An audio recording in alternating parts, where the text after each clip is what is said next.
Okay, so we talked enough football for one day. Now let's talk a little bit of basketball before we get on out of here. So a couple weeks ago, it may have been a month now. I don't know. Time flies when you're having a good time. But Noah Lyles went out there and complained about the NBA Finals being called. They call him the winner of the NBA Finals world champions, and everyone made a big fuss about it because he said, champions of what?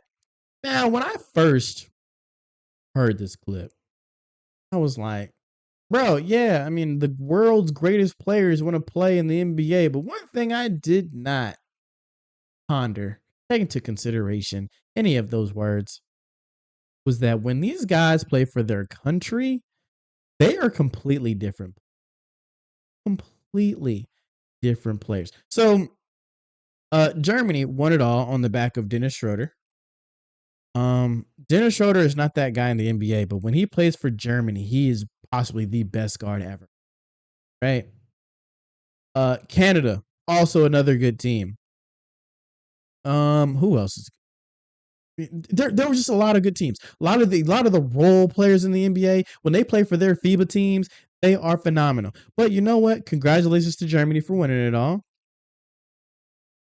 I want to say congratulations to Team USA also. They put up a good fight. This young roster with like two or three all-stars on it, and guys who were some of them are leaders on the team, some of them are role players, some of them come off the bench.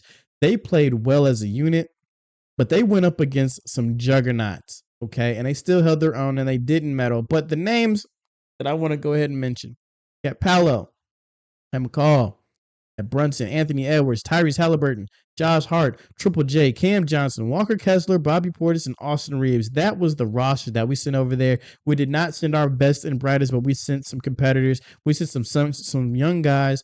We got to see all of their talents on display, and I'm excited for the next season. But you know what? I want to talk about how the U.S. did fall to Germany. It ended up falling to Canada, failing to medal. This is the second consecutive FIBA World Cup where we did not medal. And we lost to Canada not because of Shea, not because of RJ Barrett. We lost because of Dylan Brooks. Dylan Brooks was cooking. Absolutely cooking. I've never seen this version of him before. Hell, he's never seen this version of him before. 39 points. He put 39 points on Team USA. And after he did that, I think LeBron James saw this and got triggered. Because for one, he don't like Dylan Brooks. Hatton here. He don't like Dylan Brooks. I don't really like Dylan Brooks. He can play some defense though. Matter of fact, he was named as the defensive player, or the most outstanding defensive player of the FIBA tournament. But LeBron James don't like him. And LeBron James saw that we didn't medal. He saw that Dylan Brooks went off. He got triggered and said, it's time to form the Avengers. I've seen enough. I'm done here. I'm calling in the big guns. So LeBron has stated that he is interested in playing in the Olympics next year. And you know who he's contacted to come with him? He has contacted KD, Steph, AD, Jason Tatum, Draymond, just to name a few.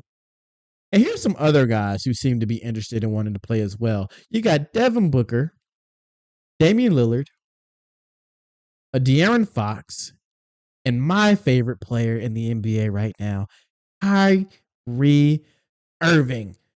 Wow. You know what? LeBron James said enough is enough. And if they ask him why he wants to play, he's probably going to say this. Why? Because fuck them, that's why. Exactly.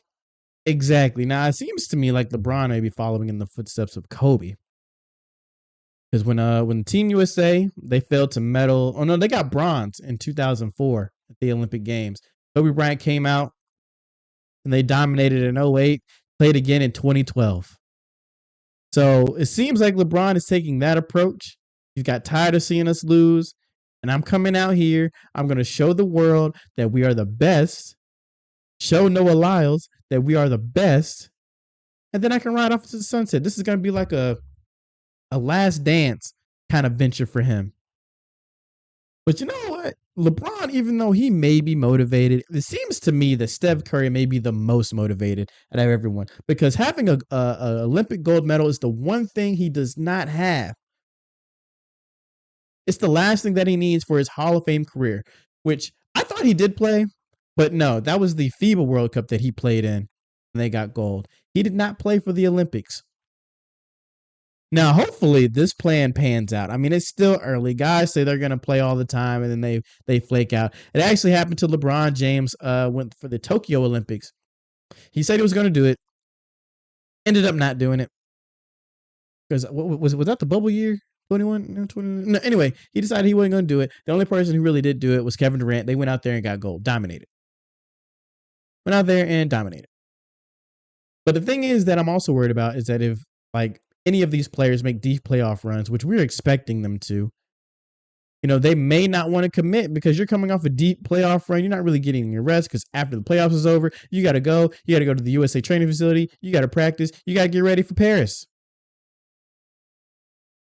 But even if half of those players that I listed decided to suit up for Team USA for the Olympics, they're already going to be better than the current FIBA roster. So it just is what it is with that. But as impressive as that lineup would be, they're still missing some size because size was the issue. It was one of the major issues, I'll say, for this FIBA team. They lack size. Triple J and Walker Kessler, yes, they're two big guys, but they don't really play like typical big men, at least not when it comes to the FIBA tournament. Not when it comes to playing against, you know, our other countries. Triple J, I think he averaged like 3 boards as our big guy. Walker Kessler barely got minutes. Because yeah, he's big, but like, you know, he didn't really contribute any other ways, you know? Triple J, defensive guy, but we need boards. We got killed on the offensive boards. We got outscored 64-13 on second chance baskets. Like, that's an issue that has to get cleaned up. So here are some of the players that I think that we should get to fix the lack of size. We need a guy like Joel Embiid. If he doesn't decide to play for France, if he decides to play at all, but if he doesn't decide to play for France and come play for Team USA, he would be huge. We already LeBron's already recruiting Anthony Davis to play. Bam, I would not mind seeing Bam out there as well. And here's another name, another surprising name, Jared Allen. I know, right? He's not a big time name, but Jared Allen plays defense and gets boards. So I would not mind seeing a player like him out there as well. Because look, some of the best bigs that they could face in the Olympics are Jokic, Gobert, Porzingis, DeAndre Ayton, Wemby. Like, yeah, you might be able to scoff at Wemby because he hasn't proven himself in the NBA yet. He's a rookie in the NBA, but my man's been killing over there in FIBA. That's the only reason why we know who he is. He's killing playing overseas for France. But if they do decide to all play, this is going to be an Olympics that my eyes will be glued to. But hey, that's going to do it for me in this one. If you're watching on YouTube, don't forget to hit that subscribe button, share, comment, all that good jazz. And if you're listening on Spotify or wherever you get your podcast, don't forget to give me 5 stars. All right, everybody. I'll catch you on the next one.